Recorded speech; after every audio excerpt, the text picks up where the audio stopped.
Si Hagar at si Ishmael. Ikalabing-anim na kabanata. Si Sarai na asawa ni Abram ay hindi magkaanak. May alipin siyang babae na taga-Ehipto na ang pangalan ay Hagar. Sinabi ni Sarai kay Abram, "Dahil hindi pinahintulutan ng Panginoon na magkaanak ako, mabuti pa sigurong sumiping ka sa alipin kong babae. Baka sakaling magkaroon tayo ng anak sa pamamagitan niya." Pumayag si Abram sa sinabi ng kaniyang asawa. Kaya ibinigay ni Sarai si Hagar kay Abram para maging asawa nito. Nangyari ito matapos manirahan si Abram sa Kanaan ng 10 taon. At nagbuntis nga si Hagar. Nang malaman ni Hagar na buntis siya, hinamak niya si Sarai.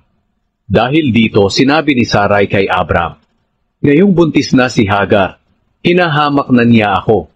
Ikaw ang dapat sisihin. Ibinigay ko siya sa iyo, at ikaw dapat ang sumaway sa kanya.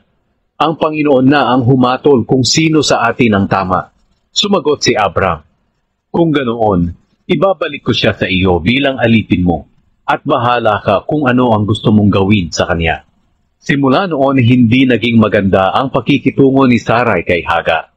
Kaya lumayas na lamang ito. Nakita si Hagar ng anghel ng Panginoon doon sa bukal ng tubig sa ilang. Ang bukal na ito ay malapit sa daan na papuntang Shur. Tinanong siya ng anghel, "Hagar, alipin ni Sarai, saan ka ba nanggaling at saan ka pupunta?"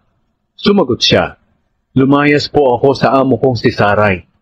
Sinabi ng anghel sa kanya, "Bumalik ka sa amo mo at magpakumbaba ka sa kanya." Pagkatapos, sinabi pa ng anghel, "Pararamihin ko ang lahi mo, na ang dami nila'y hindi mabibilang." At sinabi pa ng anghel ng Panginoon sa kanya, "Buntis ka na at hindi magtatagal ay magkakaanak ka ng lalaki. Pangangalanan mo siyang Ishmael, dahil pinakinggan ng Panginoon ang pagtawag mo sa kanya dahil sa iyong pagtitiis. Pero ang anak mo ay mabubuhay na katulad ng isang asnong gubat. Kakalabanin niya ang lahat, at ang lahat ay lalaban sa kanya.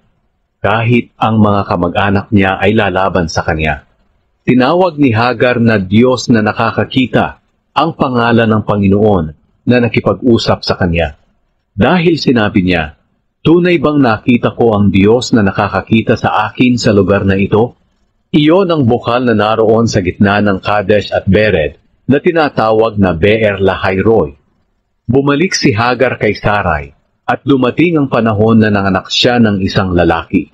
Pinangalanan ni Abram ang bata na Ishmael.